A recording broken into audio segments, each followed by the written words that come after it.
அல்லாஹ்வுடைய தூதர் முஹம்மது ரசூலுல்லாஹ் ஸல்லல்லாஹு அலைஹி வஸல்லம் அவர்கள் சொன்னார்கள், நான் இந்த உலகத்திலே ஒருவருக்கு சஜ்தா செய்யுமாறு ஒருவரை பணித்திருந்தால் கணவனுக்கு மனைவியை சஜ்தா செய்யுமாறு பணித்திருப்பேன். இதை விட என்ன வேண்டும்? முஹம்மது ரசூலுல்லாஹ் ஸல்லல்லாஹு அலைஹி வஸல்லம் அவருடைய இந்த வார்த்தையை விட என்ன வேண்டும்? பெண்களே, ஒருவருக்கு சஜ்தா செய்யுமாறு பணித்திருந்தால் மரியாதை நிமித்தமாக கணவனுக்கு சஜ்தா செய்யுமாறு என்னுடைய சமூகத்துடைய பெண்களை பணித்திருப்பேன். லா இலாஹ இல்லல்லாஹ். அல்லாஹ் ரப்புல் ஆலமீன் ஒரு பெண்ணுக்கு இந்த உலகத்திலே பெற்றோர்களுக்கு பணிவிடை செய்வதற்கு பிறகு அல்லாஹ் ஆக்கிய மிக முக்கியமான கடமை கணவனுக்கு பணிவிடை செய்வது. அல்லாஹ்வுடைய தூதர் ஸல்லல்லாஹு அலைஹி வஸல்லம் சொன்னார்கள், பெண்களே, சொர்க்கத்தின் எல்லா வாசலின் வழியாகவும் உங்களுடைய பெயர் அழைக்கப்பட வேண்டுமா? அல்லது அழைக்கப்படாமலேயே எந்த வாசலின் வழியாக நீங்கள் நுழைய வேண்டும் என்று ஆசைப்படுகிறீர்களோ அந்த வாசலின் வழியாக நீங்கள் நுழைய வேண்டுமா? கேளுங்கள். இதா ஸல்லத் இம்ரஅத்து ஹம்ஸஹா, எந்த ஒரு பெண் 5 நேர தொழுகையை தொழுகிறாளோ, வஸாமத் ஷஹ்ரஹா, ரமதான் மாதத்திலே நோன்பு வைக்கிறாளோ, வஹஃபிதத் ஃபர்ஜஹா, தன்னுடைய மர்மஸ்தானத்தை பாதுகாக்கிறாளோ, வஅதாஅத் ஸௌஜஹா, தன் கணவனுக்கு முற்றிலும் கட்டுப்படுகிறாளோ, அந்த பெண்ணுக்கு சொல்லப்படும் நாளை மறுமையில் சொர்க்கத்தின் எந்த வாசலின் வழியாக நுழைய வேண்டும் என்று நீங்கள் ஆசைப்படுகிறீர்களோ அந்த வாசலின் வழியாக நுழைந்து கொள்ளுங்கள். அல்லாஹ் அக்பர். வஅதாஅத் ஸௌஜஹா, கணவனுக்கு கட்டுப்படுதல் அதில் மிகப்பெரிய தன்மை. அல்லாஹ்வுடைய தூதர் ஸல்லல்லாஹு அலைஹி வஸல்லம் சொன்னார்கள், நரகத்தை பார்த்தேன், அல்லாஹ் அதிலிருந்து நம்மை பாதுகாப்பானாக, நம்முடைய குடும்பத்தார்களை பாதுகாப்பானாக, அதனுடைய காற்றை கூட சுவாசிக்காமல் அல்லாஹ் ரப்புல் ஆலமீன் நம்மை பாதுகாப்பானாக. நரகத்தை பார்த்தேன், அதில் அதிகமாக பெண்களை பார்த்தேன். ஏன் அல்லாஹ்வுடைய தூதரே? அன்சாரி பெண்கள் கேட்டார்கள், ஏன் அல்லாஹ்வுடைய தூதரே அதிகமாக சாப வார்த்தைகளை பயன்படுத்துவீர்கள், கணவனுக்கு மாறு செய்வீர்கள், கணவனுக்கு மாறு செய்வீர்கள்? அல்லாஹ்விற்கு இணை வைத்த காரணத்தால் அல்ல, கொடிய குற்றங்களை செய்த காரணத்தால் அல்ல, கணவனுக்கு மாறு செய்தால் நரகம். அல்லாஹ்வுடைய மார்க்கத்தில் ஒரு கணவனுக்கு கட்டுப்படுதல் எவ்வளவு அந்தஸ்தில் உள்ளது, எவ்வளவு அந்தஸ்தில் உள்ளது. அல்லாஹ் ரப்புல் ஆலமீன் நம்மை பாதுகாப்பானாக. அதுபோன்று கணவன் மனைவியுடைய கடமைகள், கணவனை முதலாவதாக அறிதல்.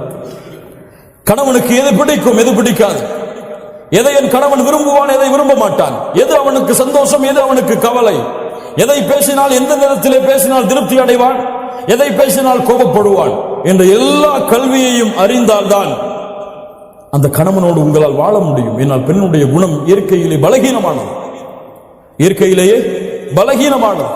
தன்னுடைய விருப்பப்படிதான் எல்லாம் நடக்க வேண்டும் என்று ஒரு பெண் விரும்புவாள். இல்ல மாஷா அல்லாஹ், அது அவருடைய இயற்கையான குணம்.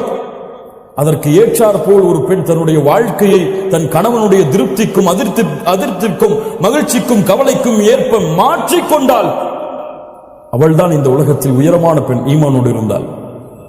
அல்லாஹ் அப்படிப்பட்ட பெண்களாக எம்மை மாற்றுவானாக, நம்முடைய பெண்களையும் அல்லாஹ் மாற்றுவானாக. இரண்டாவது, எல்லா நேரமும் கணவனுக்கு காதலையும் அன்பையும் பாசத்தையும் வெளிப்படுத்திக் கொண்டே இருக்கு. ஆனால் இது ஆண்களுக்கு பொருந்தும். ஒரு பெண் என்ன விரும்புவாள் தெரியுமா? எப்போது பார்த்தாலும் அந்த பெண்ணின் மீது பாசத்தை பொழிந்து கொண்டே இருக்க வேண்டும் என்பது என்று அந்த பெண் விரும்புவாள். அந்த பெண்ணுக்கு அவருடைய தேவை, அந்த பெண்ணுடைய செயல்களை நீங்கள் புகழ்ந்து கொண்டே இருக்க வேண்டும். ஒவ்வொரு முறை சமைக்கும் பொழுதும் உங்கள் மனைவி விரும்புவாள், இந்த சமையலை நீங்கள் நன்றாக இருக்கிறதம்மா என்று சொல்வதை. ஒவ்வொரு முறையும் தன்னை அலங்கரிக்கும் பொழுது அந்த பெண் விரும்புவாள், என்னை அழகு என்று என் கணவன் சொல்ல வேண்டும் என்று அந்த பெண் விரும்புவாள். ஒவ்வொரு முறையும் அந்த பெண்ணை நீங்கள் நேசித்தாலும், அதிகமான நேசத்தை வைத்தாலும் அதையெல்லாம் பார்க்க மாட்டால், அதை வாயால் மொழிய வேண்டும் என்று அந்த பெண் விரும்புவாள். அது அந்த பெண்ணுடைய இயற்கை குணம். அல்லாஹ் ரப்புல் ஆலமீன் அமைத்த உலக வாய்ப்பு அதுதான். அனுப்புங்கள், ஐ லவ் யூ என்று அனுப்புங்கள். தவறா? மனைவிக்கு ஐ லவ் யூ சொன்னால் தவறா? தவறா? தவறான பெண்களிடத்தில் ஐ லவ் யூ சொன்னால் தான் தவறு. வாட்ஸ்அப்புடைய சிம்பல்களுடைய ஹார்ட்டுடைய துடிக்கக்கூடிய அந்த நிகழ்வுகளை எல்லாம் தவறான பெண்களுக்கு அனுப்பினால் தான் ஹராம். உங்கள் மனைவிக்கு அனுப்பினால் கஷ்டப்பட்டு சமைச்சு கொடுத்துட்டு சமைச்சிட்டு அவசரமா ஆபீஸ் கிளம்பி போயிட்டாரு கணவன்.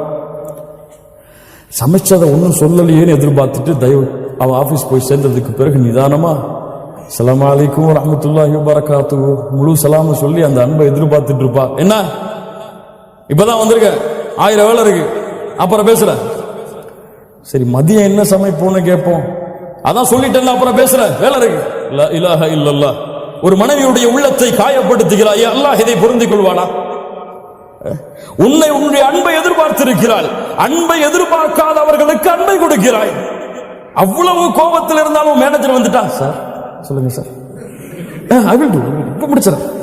லா இலாஹ இல்லல்லாஹ், லா இலாஹ இல்லல்லாஹ். யோசித்து பாருங்கள் மூமின்களே, இதுவெல்லாம் நம்முடைய வாழ்க்கையில் நடக்கக்கூடிய நிகழ்வுகள், நாம் இதில் பங்கு கொண்டிருக்கிறோம். அந்த மனைவியுடைய உள்ளம் நிறைந்து விட்டால் உங்கள் மீது அவள் அன்பை காட்ட மாட்டாளா, பாசத்தை காட்ட மாட்டாளா? அன்னைக்கு மதிய சாப்பாடு அவ்வளவு அறுமுகம், அவ்வளவு அற்புதமா இருக்கும். சொல்லி பாருங்க, கால சாப்பாடு இந்த மாதிரி நான் சாப்பிட்டது இல்லமா என் வாழ்க்கையில சொல்லி மனைவி மதியம் அந்த சாப்பாட்டை எப்படி செய்வாங்க? காலையில போகும்போது இதெல்லாம் என்ன, ஒரு ஹோட்டல்ல போய் சாப்பிட்டு போயிருக்கலாம், நீங்க போனீங்க மதியம் உப்பு கூட இருக்காது. நைட்டு அவ்வளவு பசியில வருவீங்க, ஏதாவது குடும்பம்னு சொல்லி, அப்பதான் நமக்கு நோஞ்சி எல்லாம் முடிஞ்சு போய் கஷ்டப்பட்டு வருவோம். அப்போ அப்பாங்க பாருங்க, லா இலாஹ இல்லல்லாஹ், அல்லாஹ் ரப்புல் ஆலமீன் நம்மை பாதுகாப்பானாக. சதா நேரமும் அன்பையும் பாசத்தையும் இருவரும் பரிமாறிக்கொண்டே இருத்தல். மனைவி கணவனுக்கு கொடுத்தல், கணவன் மனைவிக்கு கொடுத்தல், இருவரும் அன்பையும் பாசத்தையும் வெளிப்படுத்திக் கொண்டே இருத்தல். சொல்லுங்கள், எவ்வளவு முறை வேண்டுமானாலும் சொல்லுங்கள். இப்போ போய் ஐ லவ் யூ அனுப்புவீங்கன்னா சந்தேகப்படுவாங்க. அதான் முதல்ல நம்ம கன்ஃபார்ம் பண்ணிக்கணும். வாயால சொல்லிட்டு அதுக்கப்புறம் வாட்ஸ்அப்ல அனுப்புங்க. வேற யாருக்கும் மாத்தி அனுப்பிட்டாங்கன்னு சொல்லி வேற மாதிரி சந்தேகம் வந்துடும். சொல்லி பல நாள் ஆச்சு, பல வருஷம் ஆச்சு இல்ல, எப்போ சொல்லிருப்போம்? கல்யாணம் முடிக்கிறதுக்கு முன்னாடி பேசி வைக்கும் போது 1000 முறை போயிருக்கும். அந்த காலத்திலேயே டெலிகிராம்லையும் தந்தியிலையும். திருமணம் முடிச்சதுக்கு பிறகு அந்த வார்த்தை இருக்குதான்னே நமக்கு மறந்துடும். பலருக்கு இல்ல. மஷா அல்லாஹ், அல்லாஹ் பாதுகாத்தவர்களை தவிர அல்லாஹ் நம்முடைய வாழ்க்கையை மகிழ்ச்சியாக ஆக்குவானாக. மூன்றாவது, கணவனுடைய முழு செல்வத்தையும் பாதுகாத்தல், கணவனுடைய முழு செல்வத்தையும் நிர்வகித்தல். ஒரு பெண் ஒரு குடும்பத்துடைய அரசு, ஒரு குடும்பத்தை நிர்வகிக்கக்கூடிய பெண். அந்த பெண் தன்னுடைய தகுதியை அறிந்து செயல்பட வேண்டும். அந்த கணவன் சம்பாதிப்பதை சரியான முறையில் செலவழித்து சரியான முறையில் கணக்கை அந்த குடும்பத்திலே அமைத்தல் அந்த பெண்ணுடைய திறமை. அப்படி செய்தால் அந்த கணவன் அந்த மனைவியை நம்புவான்.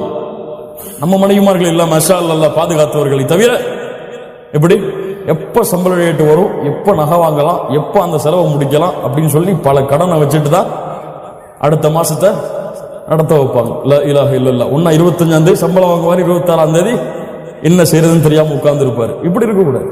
அவருடைய முழு மாதத்தையும் எந்த சிரமமும் இல்லாமல் பொருளாதாரத்தில் ஆக்குதல், அவருக்கு கொடுக்கக்கூடிய வருமானத்தை வைத்து அது மனைவியுடைய திறமை, மனைவியுடைய வலிமை, அதை செயல்படுத்தினால் மகிழ்ச்சியான வாழ்க்கையாக அந்த மாதம் அமையும். நான்காவது, கணவனுடைய அனுமதி இல்லாமல் எந்த முடிவையும் எடுக்காமல் இருத்தல். ஒரு மனைவி ஒரு வாழ்க்கையில் ஒரு முடிவை எடுக்க வேண்டும் என்றால் அந்த இடத்திலே கணவனுடைய அனுமதி என்பது அல்லாஹ் ரப்புல் ஆலமீன் கடமையாக்கிய கடமை, ஃபர்தை தவிர. அல்லாஹ்வுடைய கடமைகள் சட்டங்களை தவிர மற்ற எல்லா விஷயங்களிலும் இந்த உலகத்திலே மனைவி ஒரு பெண் தேர்ந்தெடுக்க வேண்டிய முடிவின் தகுதியானவர் யார்? கணவன் தான். அல்லாஹ்வுடைய தூதர் ஸல்லல்லாஹு அலைஹி வஸல்லம் சொன்னார்கள், புகாரி ரஹிமஹுல்லாஹ் பதிவு செய்கிறார்கள், எந்த ஒரு பெண்ணுக்கும் தகுதி கிடையாது அந்த கணவன் நிலையாக இருக்கும் பொழுது நோன்பு வைப்பதற்கு. நோன்பு வைப்பதற்கு கணவன் நிலையாக இருந்தால் அந்த கணவனின் அனுமதி இல்லாமல் நஃபிலான நோன்பை அல்லாஹ்விற்கு நோற்பதற்கு அனுமதி கிடையாது. என்ன வேண்டும் இதை விட? ஒரு நோன்பு அல்லாஹ்விற்கு செய்ய வேண்டிய நன்மை நஃபில். இந்த நஃபிலை செய்யக்கூடாது கணவனுடைய அனுமதி இல்லாமல். ஒரு இபாதத்தில் அல்லாஹ்வுடைய மார்க்கம் நிபந்தனைகளை கொடுத்திருந்தால் அவருடைய சுய பிரச்சனைகள், சொந்த பிரச்சனைகள், சொந்த முடிவுகளுக்கு பல பிரச்சனைகள் குடும்பத்தில் வருவதற்கு காரணம் அதுதான். கணவனுக்கு தெரியாமல் முடிவை எடுத்தல், இதை கணவன் ஏற்றுக்கொள்ளவே மாட்டான். ஒரு ஆண் தனக்கு கீழே உள்ள ஒரு பெண் தனக்கு தெரியாமல் முடிவு எடுத்தலை ஏற்றுக்கொள்ள மாட்டான். இது அவனுடைய இயற்கை குணம், அவனுடைய ஆளுமை, அவனுடைய இயற்கையாக அமைத்தது அது. அவன் தான் மேலே இருக்க வேண்டும் என்று ஒரு ஆண் விரும்புவான். பெண் அதற்கு ஏற்றால் நடந்து கொண்டால் வாழ்க்கை சிறப்பாக இருக்கும். இது எதிலே? அல்லாஹ்வுடைய மார்க்க சட்டங்களை மீறுவதிலே கிடையாது. கணவன் சொல்லுகிறான், இந்த நிகழ்ச்சிக்கு போகிறோம், ஹிஜாப் அணியக்கூடாது. உயிரை பிரிந்தாலும் சரி கணவனுக்கு கட்டுப்படக்கூடாது. இந்த நிகழ்ச்சிக்கு போகிறோம், தொழுகைதானே பரவாயில்லை, நாம் இஷாவோடு சேர்த்து தொழுது கொள்ளலாம். கட்டுப்படக்கூடாது, கட்டுப்படக்கூடாது. உயிரை இழந்தாலும் நிறைவேற்றாது. ஏன்? உன் கணவனுக்கு கட்டுப்பட வேண்டும் என்று கூறியவனை யார்? அல்லாஹ். அவனுக்கு கட்டுப்பட்டதற்கு பிறகுதான் அவனுடைய சட்டங்களில் உன் கணவனுக்கு. லா இலாஹ இல்லல்லாஹ். அல்லாஹ் ரப்பல் ஆலமீன் இதை புரிந்து கொள்ளக்கூடிய வாய்ப்பை நமக்கு தருவானாக. ஐந்தாவது, கணவனுடைய மரியாதையை, கண்ணியத்தை அவர் இருக்கும் பொழுதும் இல்லாத நிலையிலும் கடைபிடித்தல், காத்தல். கணவன் போயிட்டான்னா போனை போட்டு இன்னைக்கு அவர் இப்படி செஞ்சார், இவர் இப்படி செஞ்சார், இன்னைக்கு அப்படி நடந்துகிட்டார் என்கிட்ட. லா இலாஹ இல்லல்லாஹ்.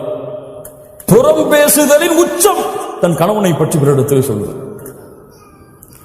உன் கணவன் பிரச்சனைக்குரியவனாக இருந்தால், உன் கணவன் உன்னை துன்புறுத்தினால், வேதனை செய்தால், யாரிடத்திலே முறையிடு? நீ உன் தோழிக்கு சென்று உன் கணவனுடைய குறையை வெளிப்படுத்துவாயா? அது பாவம், குற்றம். அல்லாஹ்விடத்திலே முறையிடு. அல்லது நீங்கள் இருவரும் பேசி ஒரு சமாதான முடிவை கொண்டு வாருங்கள். அல்லாஹ் ரப்புல் ஆலமீன் அதை தெளிவை கொடுப்பான். ஏன்? உங்களுடைய கணவனுடைய உள்ளத்தை மாற்றுவது யாரிடத்தில் இருக்கிறது? உங்களுடைய கணவனுடைய ஒரு குணம் உங்களுக்கு பிடிக்கவில்லை, கணவன் எப்போது பார்த்தாலும் எரிந்து எரிந்து விழுகிறாள், என்ன செய்வது? உங்கள் தோழி இடத்துல, என் கணவன் எரிந்து எரிந்து விழுகிறான் என் மேல, அவர் தாய் இடத்துல, ஏமா கல்யாணம் பண்ணி வச்சீங்க, அவன் எரிஞ்சு எரிஞ்சு விடுறாமா என் மேல, அப்படி சொல்றதா? அல்லாஹ்விடத்திலே முறையீடு. அல்லாஹ்வுடைய இரண்டு விரல்களுக்கிடையே உள்ளங்கள் இருக்கிறது, அவன் நாடியவாறு மாற்றி அமைப்பான். அநீதம் இழைக்கப்பட்டால் அந்த அநீதம் செய்தவர்களுடைய பிரார்த்தனை அல்லாஹ் அங்கீகரிப்பான்.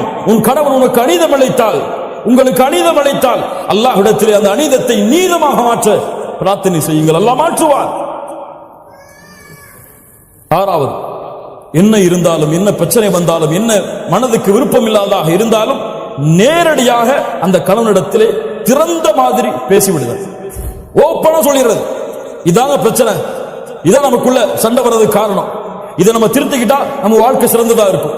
மறைச்சு மறைச்சு மறைச்சு மறைச்சு மறைச்சு வெளிப்படையில வந்தா முகத்தை புன்சிரிப்பு வச்சுக்கிட்டு உள்ளத்துல வந்துட்டானே அப்படின்னு நினைச்சு கொண்டு உங்களுடைய வாழ்க்கையை ஓட்டுனீங்க, உங்களுடைய வாழ்க்கை மகிழ்ச்சியான வாழ்க்கையாக இருக்காது. மகிழ்ச்சி என்பது உள்ளம் சம்பந்தப்பட்டது. உங்களுடைய நாவும் முகமும் மகிழ்ச்சியாக இருந்தால் அது மகிழ்ச்சி கிடையாது. அல்லாஹ் ரப்புல் ஆலமீன் அதனால் தான் சொல்லுகிறான் சூரா நிசாவுடைய 128வது வசனம், பெண்களே, உங்களுடைய கணவன் உங்கள் மீது அநீதம் இழைப்பதை நீங்கள் பயந்தால், உங்கள் கணவன் உங்கள் மீது அதிர்ச்சி கொள்வதை நீங்கள் பயந்தால், நீங்கள் இருவரும் சமாதானமாக மாறுங்கள். நீங்கள் சமாதானம் அடைவதுதான் சிறந்தது. அல்லாஹ் சொல்கிறார், இருவரும் பேசி சமாதானம் அடைவதுதான் சிறந்தது. அதனால் பிரச்சனை என்று வந்தால் உடனடியாக நாளைக்கு பேசிப்போம், நாளை கழிச்சு பேசிப்போம், அடுத்த நாள் பேசிப்போம். எங்க இந்த குணம் உங்களுக்கு மாத்திக்கிட்டீங்கன்னா ரொம்ப நல்லா இருக்கும். நம்ம ரெண்டு பேருக்கு இடையில சண்டை ஏற்படுத்துறது இந்த குணம் தான், இதை மாத்திக்கொள்ளுங்க, அல்லாஹ் உங்களுக்கு அருள் செய்வோம். அவ்வளவுதான். அல்லாஹ் ரப்புல் ஆலமீன் அவனுடைய அருளால் அந்த குணத்தை அல்லாஹ் ரப்புல் ஆலமீன் மாற்றுவான். ஏழாவது, கணவனை பிறரோடு ஒப்பிடுது. அவருடைய சேலரி அவ்வளவு இருக்குங்க, ஏங்க நீங்க இவ்வளவு சேலரி வாங்குறீங்க? அவரை விட நல்ல திறமையாளதான் இருக்கீங்க, நீங்க அவங்க மாதிரி நடந்து கொள்ளல? அவர் மனைவிக்கு அதெல்லாம் வாங்கி கொடுத்திருக்காரு, இப்ப சேலரி வந்த உடனே நீங்க எப்படி இருக்கிறீங்க? லா இலாஹ இல்லல்லாஹ். இந்த ஒப்பிட்டல் கணவன் மனைவியுடைய வாழ்க்கையில் மிகப்பெரிய பிரச்சனைகளையும் குழப்பங்களையும் ஏற்பட்டு, அவன்தான் ராஜா இந்த உலகத்திலேயே அவன்தான் எனக்கு ராஜா, அவனை விட யாருமே கிடையாது என்பது போல் அவனை உணர வைக்க வேண்டும். எனக்கு மிக பிடித்தமானவர் இந்த உலகத்தில் அல்லாஹ்விற்கும் அல்லாஹ்வுடைய தூதருக்கும் பிறகு என்னுடைய கணவன் தான். அதை உணர வைக்க வேண்டும் எல்லா முறைகளிலும், எல்லா இடங்களிலும், எல்லா சூழ்நிலையிலும். நீங்க அவரை கீழே தள்ளிட்டு வேற ஆளை மேல உயர்த்தி பார்த்தீங்க, பிரச்சனைகளும் குழப்பங்களும் அங்குதான் ஆரம்பமாகும். எட்டாவது, கண்ணியமான வார்த்தைகளை கொண்டு பேசுதல். பல பெண்களிடத்தில் இல்லாத குணம் அதுதான். இப்போது இல்ல, மஷா அல்லாஹ் பாதுகாத்தவர்களை தவிர. கஷ்டப்பட்டு உள்ள வருவார், கதவை தட்டுவார், வந்துட்டாரா கதவை துறமான்னு சொல்லி பிள்ளை அனுப்புவாங்க, டீ போட்டு கூடமான்னு கேட்பாங்க. இப்பதானே வந்திருக்கீங்க, பொறுங்க, பிள்ளைக்கு வேலை பார்க்கணும், பிள்ளைக்கு படிப்பு சொல்லி கொடுக்கணும், அதுக்கப்புறம் பார்த்துக்கலாம். ஹூரிலின் பெண் தெரியுமா?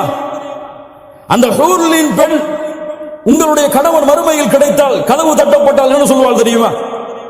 அல்லாஹ்வுடைய தூதர் ஸல்லல்லாஹு அலைஹி வஸல்லம் சொன்னார்கள், அல்ஹம்துலில்லாஹில்லதி அஹ்யாக லனா வ அஹ்யானா லக். எங்களுக்காக உங்களை படைத்த கதவு அப்பதான் திறப்பா நரகத்திலிருந்து வெளியே வந்து, அப்ப அந்த இரண்டு பெண்கள் சொல்லுவார்கள், மனைவிமார்கள் சொல்லுவார்கள், உங்களுக்காக எங்களை படைத்த, எங்களுக்காக உங்களை படைத்த அந்த அல்லாஹ்விற்கே எல்லா புகழும். அவன் அவ்வளவு உச்சத்துல போய் சொல்லுவான். சொர்க்கத்துல என்ன மாதிரி யாருமே கிடையாது இந்த வார்த்தைக்கு பிறகு. லா இலாஹ இல்லல்லாஹ். அஸ்ஸலாமு அலைக்கும் வரஹ்மத்துல்லாஹி வபரகாத்துஹு. வாங்கம்மா உட்காருங்க, என்ன வேணும், என்ன செய்யணும் உங்களுக்கு, இப்ப எப்படி இருக்குது நிலைமை, சந்தோஷமா இருக்கீங்களா? அழகிய வார்த்தைகளை கொண்டு பழகுதல், பேசுதல், அவனுடைய சூழ்நிலையை புரிந்து பழகிக் கொள்ளுதல், அவனிடத்திலே பேசுதல். 9வது, கணவனுக்கு முன்னால் சத்தங்களை உயர்த்தி பேசுதல் பாவம். கணவனுடைய உள்ளம் நோகும்படியாக நடந்து கொள்ளுதல் பாவம். அல்லாஹ்வுடைய தூதர் ஸல்லல்லாஹு அலைஹி வஸல்லம் கணவனுக்கு அவ்வளவு பணிவை காட்டச் சொன்னார்கள். உங்களுடைய சத்தம் அல்லாஹ்விற்காக உங்களுடைய கணவனுக்கு முன்னால் தாழ்ந்திருந்தால் அல்ஹம்துலில்லாஹ். ஏன்? அது ஒரு மரியாதையாக செய்கிறேன், அதை என் கணவனுக்கு கொடுக்கக்கூடிய கண்ணியமாக கருதுகிறேன். அல்லாஹ் அதை கொண்டு உங்களுக்கு பல மடங்கு கூலி கொடுப்பான். இன்னைக்கு அவங்க பேசினா வீட்டை விட்டே வெளியே ஓடிடணும், அப்படி இருக்கும். இல்ல மாஷா அல்லாஹ், அல்லாஹ் பாதுகாத்தவர்களை தவிர கண்ணியத்துக்குரியவர்களே, அல்லாஹ் ரப்புல் ஆலமீன் நம்முடைய நிலைமைகளை சீர்படுத்துவானாக. இந்த இரண்டு குடும்ப உறவுகளும் பிரிவதிலே இன்பம் காணக்கூடியவன் உங்களை விட, உங்கள் குடும்பத்தில் இருப்பவர்களை விட அல்லாஹ்வால் சபிக்கப்பட்ட இப்லீஸ். ஹதீஸ் நினைவுபடுத்திக் கொண்டு இருக்க வேண்டிய ஹதீஸ். அல்லாஹ்வுடைய தூதர் ஸல்லல்லாஹு அலைஹி வஸல்லம் சொன்னார்கள், இப்லீஸ் தன்னுடைய அரிசை சிம்மாசனத்தை கடலிலே அமைக்கிறான், தன்னுடைய படைகளை அழைப்பான், வா வரிசையா வாங்கப்பா. என்ன செஞ்சீங்க? இந்த மாதிரி அங்க போன, அவரை புறம் பேச வச்சுட்டேன், போ போ. நீ என்ன செஞ்ச? போய் பேச வச்ச, போ போ. என்ன செஞ்ச? திருட வச்ச, போ போ. எல்லாம் பாவம் அடிக்க கொண்டே போவான். இப்லீஸ், நான் ஒண்ணு செஞ்சேன். என்னடா செஞ்ச? என்னப்பா செஞ்ச? 2 கணவன் மனைவி சந்தோஷமா தான் இருந்தாங்க, நிம்மதியா தான் இருந்தாங்க. சின்ன வார்த்தைய மனசுக்குள்ள போட்டேன், இத பேசுறா அப்படின்னு. அவர் பேசினார், மனைவி பேச ஆரம்பிச்சாங்க. அவர் இவரை பத்தி பேசினார், அவங்க அம்மா அவருடைய குடும்பத்தை பத்தி பேசினார். நான் சொன்னேன், அவர் மட்டும்தானா? நீனும் பேசு, நீனும் பேசு, நீனும் பேசு. 2 பேரும் சந்தோஷமா இருந்தாங்க. 2 பேரையும் பிரிச்சுட்டு நான் திரும்பி சந்தோஷமா வந்துட்டேம்மா. சைத்தான் இறங்கி, வாடா வாடா வாடா, உன்னைத்தான் எதிர்பார்த்துட்டு இருந்தேன் சொல்லி, நீதான் நிஅம, நீதான் சிறந்தவன், உயர்ந்தவன் என்று அணைத்துக் கொள்வான். வேறு சில ஹதீஸ்களில் தனக்கு பக்கத்திலே அமர வைத்துக் கொள்வான். இப்லீஸ் உங்களுக்கு இடையே நடக்கக்கூடிய சண்டையில் மகிழ்ச்சி அடைகிறான். ஏதாவது சண்டை வருதா, வந்துட்டான்டா இப்லீஸ், அஊது பில்லாஹி மினஷ் ஷைத்தானிர் ரஜீம். உள்ள போறீங்களா? பிஸ்மில்லாஹ். அல்லாஹ்வுடைய தூதர் ஸல்லல்லாஹு அலைஹி வஸல்லம் சொன்னார்கள், உங்கள் வீடுகளிலே நீங்கள் நுழையும் பொழுது பிஸ்மில்லாஹ் என்று கூறி நுழைந்தால், அல்லாஹ்வுடைய பெயர் கூறி நுழைந்தால், ஷைத்தான் சொல்லுவான், இன்னைக்கு நமக்கு இங்க தங்குமிடம் கிடையாதுப்பா, வேற வீட்டை பார்த்து போகணும். அல்லாஹ்வுடைய பெயர் கூறாமல் நுழைந்தால், வாங்க வாங்க வாங்க, இங்கதான் நம்முடைய வீடு என்று எல்லாவரையும் அழைத்து உள்ளே உட்கார்ந்து கொள்வான். அல்லாஹ்வுடைய பெயர் கூறாமல் சாப்பிட்டால் அன்றைய இரவு உணவும் அவனுக்கு அங்கேதான். ஷைத்தான் அவங்க 2 பேருக்கு மத்தியில இருந்தா சும்மா இருப்பானா? என்ன செய்வான்? ஷைத்தான வீட்டுக்கு வெளியிலேயே பிஸ்மில்லாஹ்னு சொல்லி அனுப்பிட்டீங்கன்னா சண்டை இருக்குமா? பிரச்சனை இருக்குமா? சச்சரவு இருக்குமா? கவலை இருக்குமா? லா இலாஹ இல்லல்லாஹ். கண்ணியமாக வாழ வேண்டிய வாழ்க்கை, மகிழ்ச்சியோடு வாழ வேண்டிய வாழ்க்கை, அன்பையும் பாசத்தையும் மாறி மாறி காட்டி இந்த உலக வாழ்க்கையுடைய அத்துணை கவலைகளையும் மறக்க வைத்து ஒரு மகிழ்ச்சியான மனிதனாக இந்த உலகத்திலே கணவனையும் மனைவியையும் ஆக்குவது இருவரின் மீதும் கடமையாக்கப்பட்ட கடமை. இன்னைக்கு பிரச்சனைகளையும், தலாக்களையும், சச்சரவுகளையும், சண்டைகளையும், அடித்தலையும், இருவரும் மாறி மாறி ஏசுறதிலையும் நடந்து கொண்டிருக்கிறது. இது முசீபா, இது முசீபா, சோதனை. அல்லாஹ் ரப்புல் ஆலமீன் நம்மை பாதுகாப்பாராக. கண்ணியத்துக்குரியவர்களே, அல்லாஹ் ரப்புல் ஆலமீன் சூரா அஹ்ஸாபுடைய 35வது வசனத்திலே முஸ்லிமான ஆண்கள் பெண்களுக்கு சில தன்மைகளை சொல்லுகிறான். அதை கூறி இந்த உரையை நான் முடித்துக் கொள்கிறேன். ஒரு கணவன் மனைவி எப்படி இருக்க வேண்டும்? இன்னல் முஸ்லிமீன வல் முஸ்லிமாத், அல்லாஹ்விற்கு கட்டுப்பட்ட ஆண், அல்லாஹ்விற்கு கட்டுப்பட்ட பெண்.